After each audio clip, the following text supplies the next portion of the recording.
8 بازاروں کے 3-4 لوگ ایسے ہیں ذمہ داران کہ جن سے بیٹھ کے یہ ذمہ داری انتظامیہ ان کو لوگ میں لے، ان سے بیٹھ کے نیگوسیشن کرے۔ یہ ہے نا ذمہ دار شہر کے۔ انجمن تاجران سٹی شاہدار سکھا صاحب، انجمن سپریم تاجران اسلم بلی صاحب، کلاتھ بورڈ کے عباس حیدر اور کلاتھ بورڈ کے ڈاکٹر محمود یوسف، کتوالی روڈ اور سرکل روڈ کے الیکٹرانکس کے جو نمائندے ہیں وہ، اور بازاروں کے مختلف بازاروں کے صدور، یہ میری ڈیمانڈ ہے کہ پلیز ان سب کو آپ کمشنر صاحب، ڈپٹی کمشنر صاحب اور آر پی او، سی پی او اور ایس ایس پی آپریشن یہاں بیٹھے، اور یہاں اب چونکہ پاک فوج بھی ہماری اپنے آئی ہوئی ہے اس وبا کو کنٹرول کرنے کے لیے، ان کے جو لیفٹیننٹ کرنل صاحب وسیم صاحب، ہم سے گزارش کروں گا، اور بریگیڈیئر صاحب جو ان کے یہاں موجود ہیں کہ آپ ان سب لوگوں کو بٹھائیں۔ سب سے پہلے انہیں ایس او پیز طے کریں۔ ایس او پیز طے کرنے کے بغیر کوئی بازار نہ کھولیں۔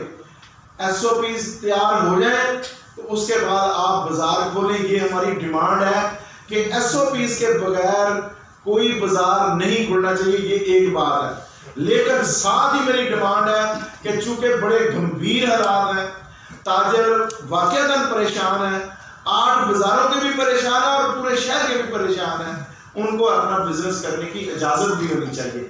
یہ سب سے پہلے میں 8 بازاروں اور دوسرے بازاروں کی بات کروں گا۔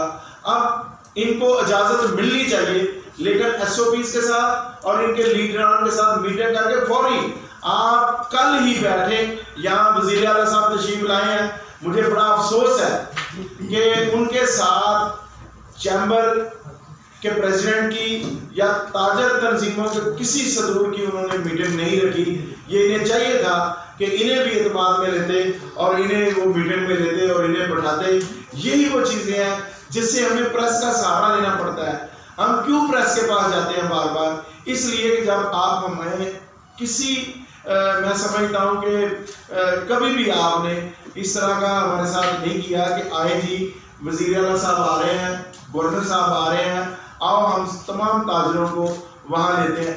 جب تک آپ اسٹیک ہولڈرز کو لوپ میں نہیں لیں گے، ان کے ساتھ انٹریکشن نہیں رکھیں گے تو مسائل کس طرح حل ہوں گے؟ تو انتظامیہ اس کے بعد یہ بھی سوچے، اور ہماری پولیٹیکل رجیم جو فیصلہ بات کیا ہے کہ تاجر کا کوئی پارٹی نہیں ہوتی، تاجر صرف تاجر ہے، سب سے پہلے وہ تاجر ہے، پھر وہ کسی کا نمائندہ ہے۔ آپ کسی پہ چھاپ لگا کے اسے دور کرنے کی کوشش کریں۔ چیف منسٹر پورے پنجاب کے ہیں، گورنر پورے پنجاب کے ہیں، پرائم منسٹر عمران خان پورے پاکستان کے ہیں، تو ہم ایز اے پاکستانی ان سے توقع رکھتے ہیں کہ وہ جب بھی آئیں گے تو ہمیں ان کے ساتھ میٹنگ کرنے کا موقع دیں گے تاکہ ہم انہیں براہ راست اپنے مسائل بتا سکیں۔ اب آتے ہیں کہ کل جس طرح انہوں نے مختلف جو سیکٹر ہیں ان کو اجازت دی، اب دیکھیں درزی کو اجازت دے دی ہے اور اس کے ساتھ جو کپڑے کی دکان وہ بند ہے۔ اسی کے ساتھ آپ نے پلمبر کو اجازت دے دی ہے، لیکن اس کے ساتھ جو سینٹری کا سٹور ہے ریلوے روڈ وہ بند پڑا ہے آپ کا۔ اسی طرح آپ نے کنسٹرکشن کی اجازت دے دی ہے، لیکن لکڑی کا سٹور بند ہے۔ میں آپ سے یہی کہتا ہوں جی کہ آپ نے یہ بھی دیکھیں کہ اس سے الائڈ جو چیزیں ہیں اگر وہ آپ بند رکھیں گے تو کس طرح یہ کام چلے گا۔ آپ نے یہ بھی دیکھیں کہ اس سے الائڈ جو چیزیں ہیں اگر وہ آپ بند رکھیں گے تو کس طرح یہ کام چلے گا۔ اب آ جائیں الیکٹرانکس کا بزنس ہے، وہاں پہ پورے دن میں میرا خیال 4 سے 5 یا 10 لوگ آتے ہیں مختلف اوقات میں، وہاں کوئی رش نہیں ہوتا، آپ نے ان کو بند کیا ہے۔ امبرائڈری مشینز ہے، میرا آپ سے کوشچن ہے کہ کوئی بندہ مجھے بتا دے، کوئی حکومتی اراکین میں سے کہ امبرائڈری کی مشین پہ اس کا سائز اس کمرے جتنا سائز ہوتا ہے اور اس پہ ایک ورکر کام کر رہا ہوتا ہے۔ اب مجھے بتائیں اس سے زیادہ سوشل ڈسٹنس کہاں پہ آپ کو ملے گا؟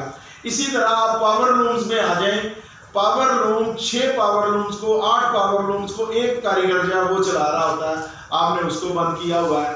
اسی طرح اس کے ساتھ آپ سائزنگ ہے اور اپنے مختلف دوسری چیزیں ہیں، اب فرنیچر، میرے دوستوں نے اب مجھے اس پہ بتایا فرنیچر. اب مجھے بتائیں فرنیچر شاپ ہے، اس کا آؤٹ لیٹ ہے، اس پہ کتنے لوگ ہوں گے بیٹھے ہوئے؟ ایک سیل مین ہوتا ہے اور پورے دن میں مختلف اوقات میں 2 4 5 10 100 بھی آ جائیں، لیکن یکدم رش نہیں ہو سکتا. ایک کسٹمر آئے گا اپنی چیز لے کے جاتا ہے. تو میری آپ سے گزارش یہ ہے کہ آپ نے وہ سیکٹر بند کر دیے ہیں جن پہ رش نہیں ہے، آپ نے وہ سیکٹر کھولے ہیں جن پہ رش آلریڈی ہے. اب یہی وہ ڈیمانڈز ہے ہماری کہ یہ وہ سیکٹر ہیں جن کی بات ہم کرنا چاہتے ہیں کہ پرائم منسٹر صاحب پلیز آپ اس پہ بھی توجہ دیں کہ آپ اپنا وہ سیکٹر جہاں پہ رش نہیں ہے، جہاں پہ سوشل ڈسٹینس آلریڈی ہے، وہاں آپ اجازت دیں.